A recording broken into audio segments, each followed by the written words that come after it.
Indian air defence network అనేది ఈరోజు ఒక సీరియస్ ఛాలెంజ్ని అయితే చూస్తుంది. మన ఎయిర్ స్పేస్ని కాపాడుకోవడానికి రష్యా నుండి ఆర్డర్ చేసిన S-400 సిస్టమ్స్ ఆన్ టైంలో డెలివరీ కావట్లేదు. ఇది చిన్న ఇష్యూ కాదు. మోడర్న్ ఏరియల్ థ్రెట్స్ విషయంలో ఇండియా సేఫ్టీని ఇంపాక్ట్ చేస్తుంది. ఆపరేషన్ సింధూర్లో ఈ S-400 system out standing performance ఇచ్చిన విషయం తెలిసిందే. ఎయిర్ ఫోర్స్లో ఉన్న IACCS నెట్వర్క్ని ఉపయోగించుకొని మల్టిపుల్ పాకిస్తానీ జెట్స్ని వాళ్ళ ఎయిర్ స్పేస్లో ఉండగానే డౌన్ చేసింది. ఒక ఏవాక్స్ని అయితే 315 కిలోమీటర్ల దూరంలో డౌన్ చేసి కొత్త వరల్డ్ రికార్డ్ని క్రియేట్ చేసింది. అలాగే మిజైల్స్, డ్రోన్స్ని కూడా షూట్ డౌన్ చేసింది. స్వదేశీ ఆకాశ్, MRSAM సిస్టమ్స్ కూడా చాలా బాగా పర్ఫామ్ చేశాయి. అయితే S-400 అప్పర్ లేయర్ డిఫెన్స్గా ఉండి మంచి రోల్ని ప్లే చేసింది. దీన్ని చైనా, పాకిస్తాన్లు కూడా చూశాయి. ఈ ఆపరేషన్ సింధూర్ తర్వాత 5 S-400 స్క్వాడ్రన్స్ డెలివరీ కంప్లీట్ అయితే ఇక ఏ ఎయిర్క్రాఫ్ట్ కూడా అంత ఈజీగా మన ఎయిర్ స్పేస్లోకి చొరబడలేదు అనే ఇంప్రెషన్ అయితే క్రియేట్ అయింది. కానీ డెలివరీ విషయంలో రియాలిటీ అనేది డిఫరెంట్గా ఉంది.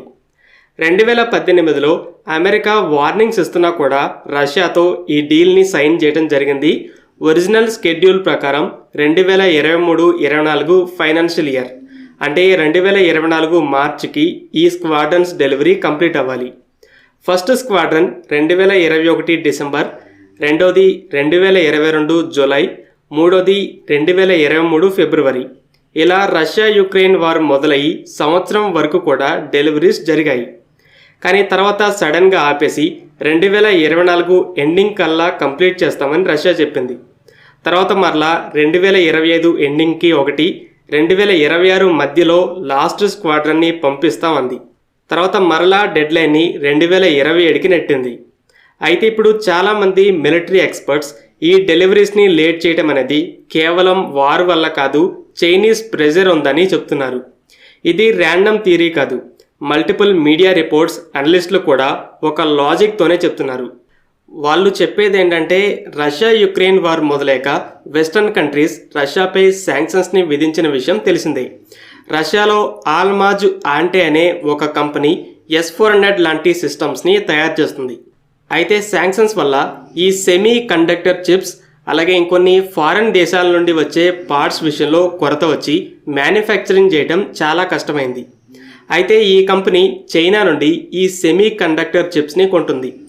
ఈ కంపెనీయే కాదు, ఇప్పుడు రష్యా రకరకాల అవసరాల కోసం ఇంపోర్ట్ చేసుకునే ఈ సెమీ కండక్టర్ చిప్స్లో 87% చైనా నుండే వెళ్తున్నాయి.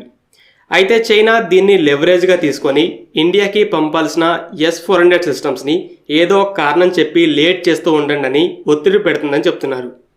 ఇది రెండు దేశాలకు కూడా విన్ విన్ సిచ్యువేషన్ అవుతుంది. రష్యాకి ప్రొడక్షన్ ఆగకుండా కంటిన్యూ అవుతుంది. చైనాకి ఇండియాకి వెళ్ళే S-400ని చాలా కాలం లేట్ చేసి డిఫెన్స్ రెడీనెస్ని తగ్గించినట్టు అవుతుంది. ఈ ఐడియా అనేది గతంలో జరిగిన సంఘటనలను చూస్తే ఇంకా నమ్మేలా ఉంది. 2020లో గాల్వాన్ క్లాస్ తర్వాత చైనీస్ అఫీషియల్స్ మీరు అసలు ఇండియాకి ఎందుకు వెపన్స్ ఇస్తున్నారు, అది సో కాల్డ్ రీజనల్ బ్యాలెన్స్ని దెబ్బతీస్తుందని ఓపెన్గానే కంప్లైంట్ చేశారు. అలాగే చైనా దగ్గర ఉన్న same type weapon system India దగ్గర కూడా ఉండటం చైనాకి నచ్చలేదు. నిజానికి చైనీస్ S-400లో 400 కిలోమీటర్ల రేంజ్ ఉండే మిజైల్ లేదు, 250 కిలోమీటర్ల వరకే ఉంది. ఇలా చైనాకి రష్యా ఇండియా వెపన్ డీల్స్ని దెబ్బ కొట్టాలనే ఆలోచనలు అన్నట్టు క్లియర్గా అర్థమవుతుంది.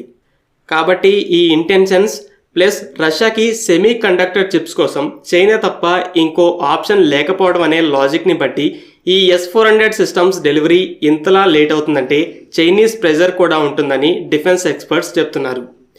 రష్యా అఫీషియల్గా ఓన్ రీజన్స్ని అయితే చెప్తుంది. అందరికీ తెలుసు రష్యా వార్లో ఉందని.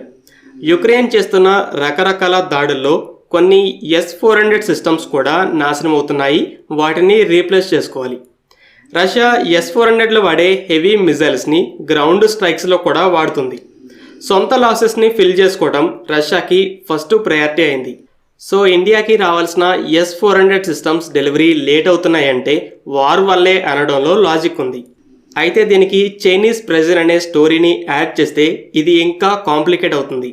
వెస్టర్న్ కంట్రీస్ రష్యా వెపన్స్ని మ్యానుఫ్యాక్చర్ చేసుకోకుండా శాంక్షన్స్ని విధిస్తుంటే చైనా ఆ పార్ట్స్ని సప్లై చేస్తూ వెపన్ ప్రొడక్షన్ ఆగకుండా చేస్తుంది. S-400 విషయంలో కూడా అంతే.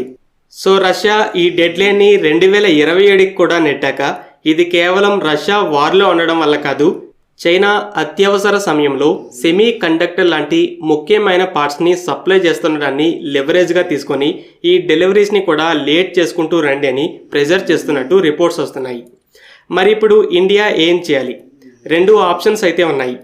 ఫస్ట్, రష్యాని ఏదో విధంగా ప్రెజర్ చేసి వాటిని రప్పించుకోవాలి.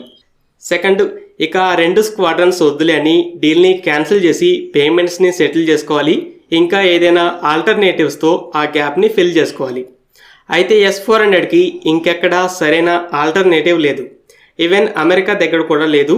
కొంతమంది థాడ్తో కంపేర్ చేస్తారు, కానీ 2 కూడా డిఫరెంట్ కేటగిరీ. కాబట్టి ఇండియా ఫస్ట్ ఆప్షన్నే ఎంచుకుంది. రష్యాని ప్రెజర్ చేస్తూనే ఉంది.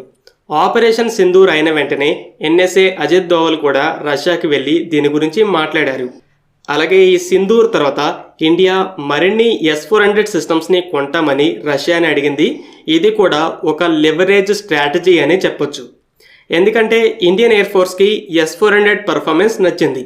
కాబట్టి ప్రాజెక్ట్ కుష రెడీ అవ్వడానికి ముందు మరిన్ని సిస్టమ్స్ని కొంటే ఎయిర్ స్పేస్లోకి శత్రువులు చొరబడకుండా ఇంకా టైట్ చేయొచ్చు. అయితే ఇంకో పక్క శాంక్షన్స్ వల్ల రష్యన్ డిఫెన్స్ ఎక్స్పోర్ట్స్ అనేవి బాగా దెబ్బతిన్నాయి. 2018లోనే 5 స్క్వాడ్రన్స్ $5.43 బిలియన్ ఖర్చు అయినప్పుడు ఇప్పుడు మరో 2 స్క్వాడ్రన్స్ని కొన్నా కూడా రఫ్గా $2 బిలియన్ అయినా ఉంటుంది అని ఎక్స్పెక్ట్ చేయొచ్చు. ఎలాగో కొనాలనే ఉద్దేశం ఉంది. సో మీరు ఆల్రెడీ సైన్ చేసిన వాటిని ఫాస్ట్గా డెలివరీ చేస్తే మీ నుండి మరిన్నింటిని కొంటామని చెప్పి ఈ డీల్ని ఇండియా కూడా లెవరేజ్గా వాడుకోవాలని చూడొచ్చు. లాజిక్ ప్రకారం చూసినా ఇండియాకి డెలివరీస్ని లేట్ చేయండి అని చైనీస్ ప్రెజర్ కూడా ఉంటుంది. ఇంకో పక్క ఇండియా కూడా ఈ డెలివరీస్ని స్పీడప్ చేయడానికి అడిషనల్ ఆర్డర్స్ అనే ఆశని చూపిస్తుంది. ఇండియా ఈ స్వీటనింగ్ టాక్టిక్ని ఎప్పటి నుండో వాడుతుంది. రష్యా నుండి వెపన్స్ని కొనొద్దు అని అమెరికా ప్రెజర్ చేస్తుంటే మీ దగ్గర నుండి కూడా వెపన్స్ని కొంటామని ఆశ చూపించి మేనేజ్ చేసుకుంటూ వచ్చింది. ఏది ఏమైనా సరే ఫారెన్ వెపన్స్ మీద ఆధారపడుతూ ఉంటే ఇలానే ఉంటుంది. రీసెంట్గా ఒక వీడియోలో చెప్పాను, India last foreign warship INS తమల్ని ఇంపోర్ట్ చేసుకుంది. అంటే ఇక ఇండియా కోర్వెట్స్, ఫ్రిగేట్స్, డెస్ట్రాయర్స్ లాంటి షిప్స్ని ఇంపోర్ట్ చేసుకోవాల్సిన అవసరం లేదు. ఇప్పుడు DRDO ప్రాజెక్ట్ కుషాలో భాగంగా LRSAM అని ఒక S-400 క్లాస్ సిస్టమ్ని కూడా డెవలప్ చేస్తుందని తెలుసు. 2029లో డెవలప్మెంట్ కంప్లీట్ అవ్వచ్చు. ప్రాజెక్ట్ కుషా రెడీ అయ్యాక ఇండియా ఇక ఎయిర్ డిఫెన్స్, మిజైల్ డిఫెన్స్ సిస్టమ్స్ని ఇంపోర్ట్ చేసుకునే పని ఉండదు. నిజానికి DRDO ఇంకా ఫ్యూచరిస్టిక్ మిజైల్ డిఫెన్స్ మీద కూడా వర్క్ చేస్తుందని రీసెంట్ వీడియోలో మాట్లాడుకున్నాం. ఇంకో 4-5 సంవత్సరాల్లో ఇండియా ఎయిర్ డిఫెన్స్, మిజైల్ టెక్నాలజీస్లో కూడా ఇలా సెల్ఫ్ రిలయన్స్ని అచీవ్ చేసేలా ముందుకెళ్తుంది. ఇలా మిలిటరీ మీద జియో పాలిటిక్స్ ఇంపాక్ట్ ఉండకూడదు అంటే self Reliance only option. Friends, ఈ వీడియో మీకు నచ్చినట్లయితే లైక్ చేయండి. అలాగే మరిన్ని ఇంపార్టెంట్ డిఫెన్స్ అప్డేట్స్ కోసం మన ఛానల్ని సబ్స్క్రైబ్ చేసుకోండి.